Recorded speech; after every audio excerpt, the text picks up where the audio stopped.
유대인들이 얼마나 열심을 다 가지고 그렇게 자기의 종교 법을 지키기 위해서 애썼는지를 잘 보여주는 그런 말씀입니다. 이렇게 열심히 있을까? 사람을 끌어내리고 사람을 잡고 사람을 죽이려고 하는 이런 열심이 있을까? 얼마나 철저하게 자기의 이 토대를 지키기 위해서 애쓰는가? 이것을 보여주는 그런 귀한 대목입니다. 이게 귀한 측면입니다. 자기의 신념을 지키기 위해서 이 정도다. 사람들은 신념을 지키기 위해서 목숨까지도 건다. 거짓 증인들을 내세워서 매수하고 그리고 또 불법으로 감금하고 하는 일들이 종교적인 이름 하에서 자행된다는 것이죠. 우리가 생각하기에 이런 정도의 열심이라면 우리가 본받아야 되지 않겠는가? 이런 열심이 없이 어떻게 이 세상을 살 수가 있겠는가 싶을 만큼 정말 열심을 다해서 이 스데반을 죽이기 위해서 혈안이 되어 있고 또 거짓 증거를 대면서 하는데, 이 거룩한 곳과 율법을 거슬러 말했다. 거룩한 곳, 하나님의 성전을 거슬렀다. 하나님의 성전을 거스르는 것은 하나님을 거스르는 거다. 거슬르다라고 하는 말이 거꾸로 올라간다 라고 하는 그런 의미인데, 이 거꾸로 올라가는 것, 역행하는 것, 그리고 불평하는 것, 원망하는 거다. 성경은 민수기에 나오는 이스라엘 백성들이 10번이나 하나님을 원망하는 것에 대해서 그 땅을 악평했다, 이렇게 이 같은 용어를 사용하고 있습니다. 그만큼 하나님을 향하여서 거슬러 올라가는 것, 악평하는 것은 심판받게 되어 있고, 그리고 그것은 하나님께서 진노하시는 일이다. 이것을 자기 스스로들 잘 알고 있었습니다. 그래서 악평이라고 하는 이 말과 같이 하나님의 성소에 대해서 가끔씩 우리도 무심코 그렇게 그런 말들을 던지거든요. 무슨 교회가 이래? 이 말. 무슨 교회가 이래? 라고 하는 말. 왜 교회는 그런 거야? 라고 하는 말을 무심코 던지곤 하거든요. 교회를 거슬러서 하나님께서 함께 계시는, 하나님께서 힘주시는, 하나님께서 늘 인도하시는, 하나님께서 보호하시는 그런 것에 대한 이 언짢은 마음을 그런 식으로 표현할 때가 많습니다. 하나님을 향하여서 대놓고 삿대질은 하지 않지만 흘깃 하늘을 향하여서 그렇게 이 눈을 찌푸려뜨리고 얼굴을 찌푸리고 하는 그런 일들이 얼마나 많은지 모릅니다. 하나님이 살아계시다면 이럴 수 있어? 라고 하는 이 말, 아무것도 아닌 것 같은데도 우리는 욱하는 심정에서 하나님께서 매사에 나와 함께 계시고 모든 것이 합력하여 선을 이루게 해주신다고 해놓고 왜 나에게 고난이 오는 건가? 내가 왜 나에게 이런 아픔이 있는 건가 해서 이런 하나님에 대해서 불평하고 원망할 때가 있다는 것이죠. 우리는 이 사람들이 한 이 말이 사람을 죽이기 위해서 한 말이지만 사탄이 참수하는 거니까, 사탄이 참수할 때 거짓을 가지고 사람을 참수하는 법은 없습니다. 어느 정도 이것을 포함해서 거짓말을 하지 아예 딴 거짓말을 하면 아닌 줄 아니까, 그래서 사탄은 정교하게 거짓말을 하죠. 우리의 감정, 우리의 느낌, 이런 것이 담겨있는 하나님을 향하여서 역행하는, 거슬러가는, 악평하는 이것에 대해서 이것이 죽을 죄라고 하는 것을 사탄도 아는 것입니다. 하나님 앞에 스데반이 아무리 온전하다고 한들 하나님의 성소를 향하여서, 하나님의 율법을 향하여서 완전할 수 있습니까? 이런 고소인 겁니다. 참소인 것입니다. 왜 하나님 이 사람을 이렇게 두둔하시는 것입니까? 욥에 대해서 했던 거하고 똑같은 상황이 지금 스데반에게 나타나고 있는 것이죠. 적용되고 있는 것입니다. 사탄은 우리에게도 똑같이 오늘 적용할 것입니다. 새해 첫날, 그리고 새해 첫 주일, 그리고 새해 낮 새벽기도, 이렇게 연거푸 이어지는 이 한 주간의 삶 가운데서도 우리가 다시 한번 이 말씀으로 사탄이 똑같이 우리를 참수할 것이다라고 하는 거예요. 어떻게 인간이 하나님 앞에 하나님의 집을 더럽히지 않을 수가 있습니까? 어떻게 인간이 완전한 채로 하나님의 문지방을, 하나님의 집의 문지방을 넘어설 수가 있습니까? 그 순간 우리가 품게 되는 탐욕은, 우리가 그 순간 품게 되는 원망은, 우리가 그 순간인데 이것으로부터 자유로울 인생이 어디가 있습니까? 하면서 오늘도 악한 영은 하나님의 집에 나온 주의 백성들을 비참하게 만들려고 그렇게 참수한다는 것이죠. 기억하셔야 됩니다. 그래서 이렇게 두 가지를 가지고 스데반을 참수합니다. 그런데 이 율법에 대해서 우리가 어제도 하나님께서 말씀을 주셨거든요. 첫 주일 예배. 오늘 또 율법에 관한 이야기입니다. 거룩한 곳과 율법 같이 연결되어 있습니다. 이게 분리되지 않습니다. 하나님의 집은 율법의 의를 이루는, 하나님의 집은 의로운 자가 들어갈 수 있는, 이사야 선지자가 경고했던 것처럼 할례를 받지 아니한 자, 불의한 자는 예루살렘 성에 들어올 수 없다. 하나님께서 예루살렘 성을 아름답게 지켜주실 거다 하셨던 것처럼 하나님의 성소와 율법은 같은 의미인 겁니다. 그래서 깔뱅은 이것을 분명하게 표시합니다. 율법에 대해서 하나님의 완전한 의다. 하나님의 완전한 의가 율법이다. 옛날 율법 조문으로 멈춰서 있을 일이 아니다.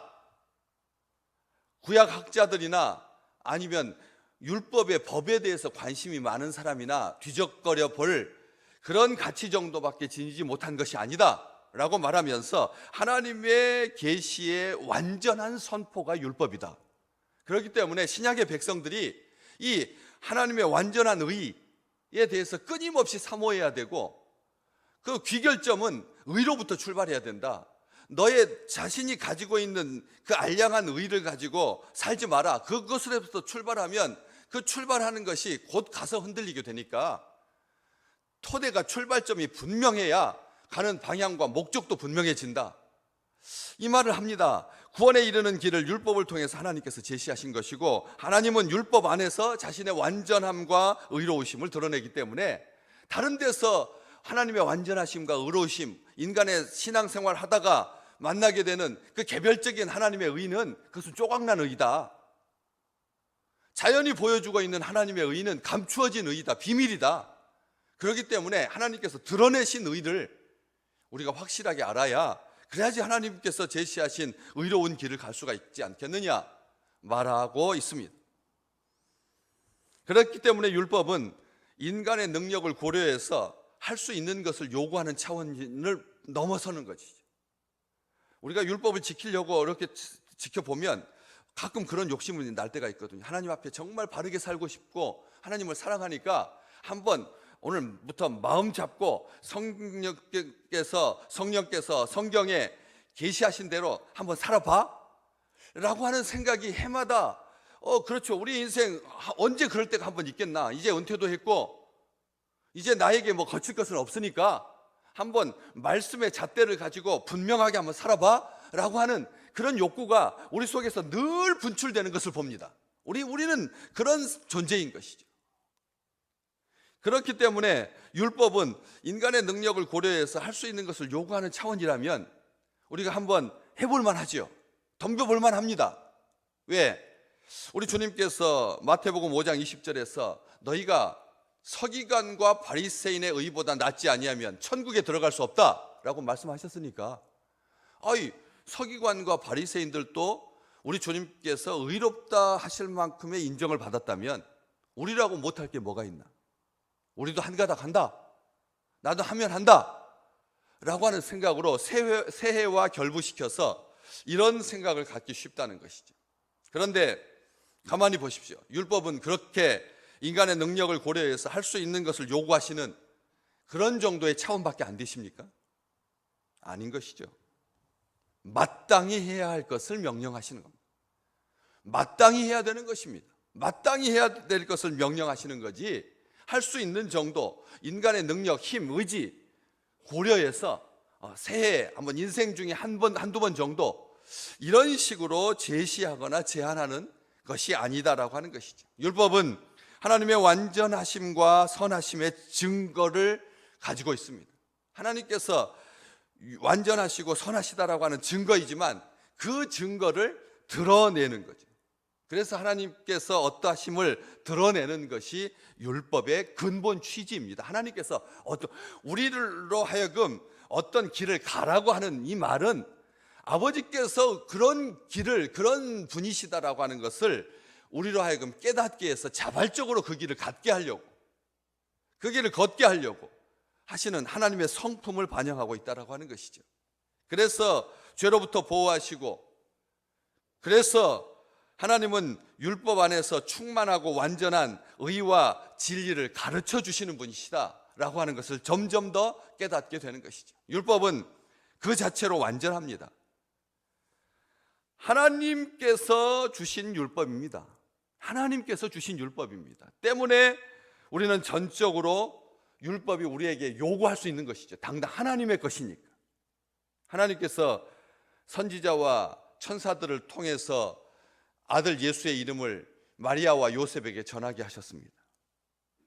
그것은 위험이 있는 거죠. 배달 사고가 날 수 있으니까, 곡해할 수가 있으니까 직접 하셔야 되죠.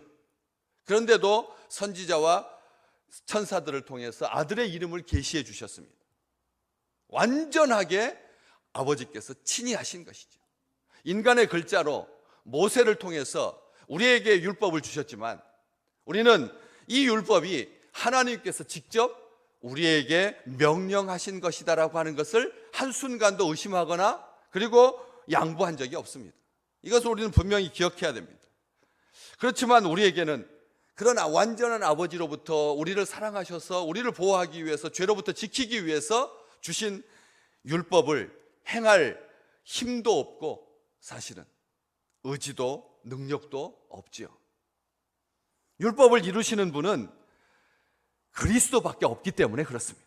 어제 말씀 우리가 보셨죠? 난지 8일 만에, 할례할 8일 만에 마리아와 요셉에 의해서 예수 그리스도의 자신의 의지는 아니고 부모의 의지에 의해서 그가 할례를 받고 예수라 이름 지어지고, 그리고 40일 만에, 그것도 자기 의지가 아니라 부모의 의지대로, 부모의 결심대로 그 율법을 이루었던, 그래서 누가는 마리아와 요셉이 율법대로, 주의 말씀대로, 주의 규례대로, 주의 법대로 행했다라고 하는 것을 누가복음 2장은 5번에 걸쳐서 강조하고 있다. 확실하게 강조하고, 부모들이 그렇게 율법을 지키기 위해서 애썼다.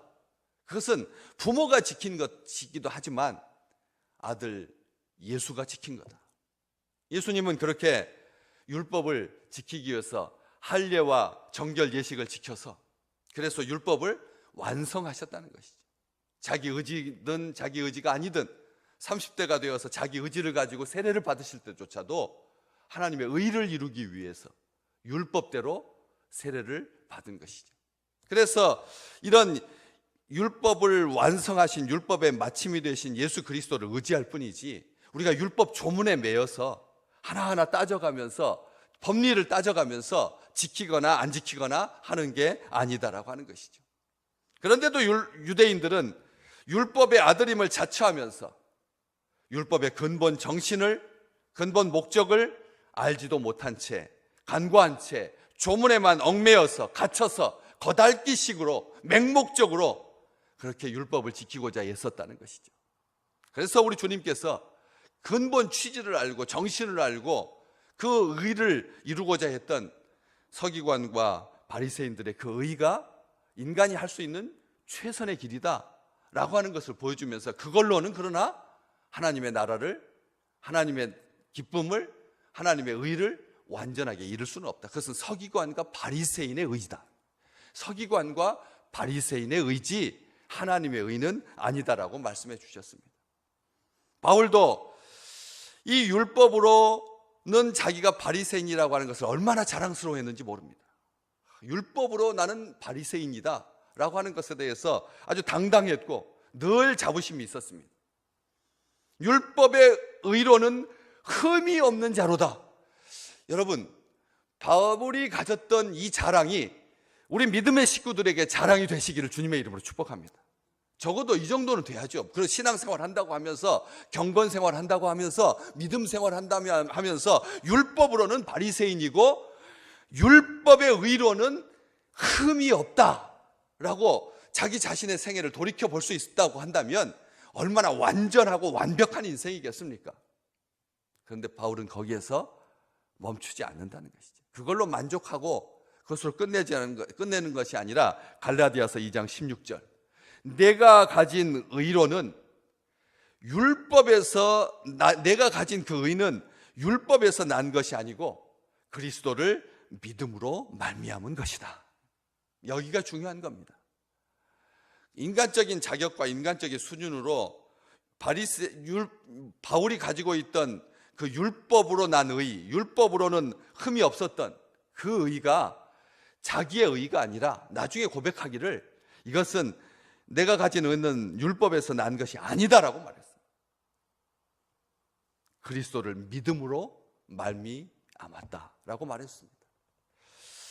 우리 찬송가 544장 가사 잘 알 것입니다. 울어도 못하네, 눈물 많이 흘려도 겁을 없게 못하고, 죄를 씻지 못하니 울어도 못하네. 2절 힘써도 못하네. 3절 참아도 못하네. 4절 믿어야 살겠네. 믿어야 살겠네. 주 예수만 믿어서 그의 의를 힘입어 오직 주께 나가면 영원 삶을 얻네. 후렴 부분에 그렇게 고백하고 있지 않습니까? 울어도 안 되고, 힘써도 안 되고, 참아도 안 되고, 믿어야만 사는 것입니다. 예수의 의를 힘입어서 의롭게 되는 거지, 내 의를 가지고 한순간도 100% 순도를 가진 하나님께서 요구하시는 의에 이를 수 없다는 말씀입니다. 아예 그런 생각을 마십시오. 하나님 앞에서 의롭게 살고자 한다라고 하는 자기 의지, 자기 결심, 사흘 넘기면 그것은 사흘 넘기면 잘한 짓입니다. 잘하는 일입니다. 그러나 사흘도 넘기지 못합니다. 우리의 의가 얼마나 불완전하고, 자기가 이루려는 의는 인간적인 욕심이고 자기를 드러낼 뿐이지 결코 하나님의 의가 될 수 없다라고 하는 것이죠. 그래서 찬송가는 계속 말합니다. 십자가에 달려서 예수 고난 당했네, 나를 구원하실 이 예수밖에 없네. 오늘 주신 이 말씀 사도행전 6장 13절과 찬송가 544장으로 새해 첫 주간을 크게 넓게 활짝 열어가시는 축복의 날, 축복의 백성 되시기를 주의 이름으로 축복합니다. 율법의 마침이요 완성이신 그리스도의 의로 하나님 앞에 나와서, 담대함으로 하나님 앞에 나와서 문지방을 넘을 때마다 우리를 참수하고 있는 사탄의 그 미혹을 이기고 순결한 그리스도의 의로 하나님을 기뻐하고 하나님께 찬송하고 하나님을 예배함으로 하나님께서 우리에게 주신 그 영광을 온전하게 누리는, 하나님께서 기뻐하고 우리를 사랑하시는 한 해가 되시기를 주의 이름으로 축복합니다.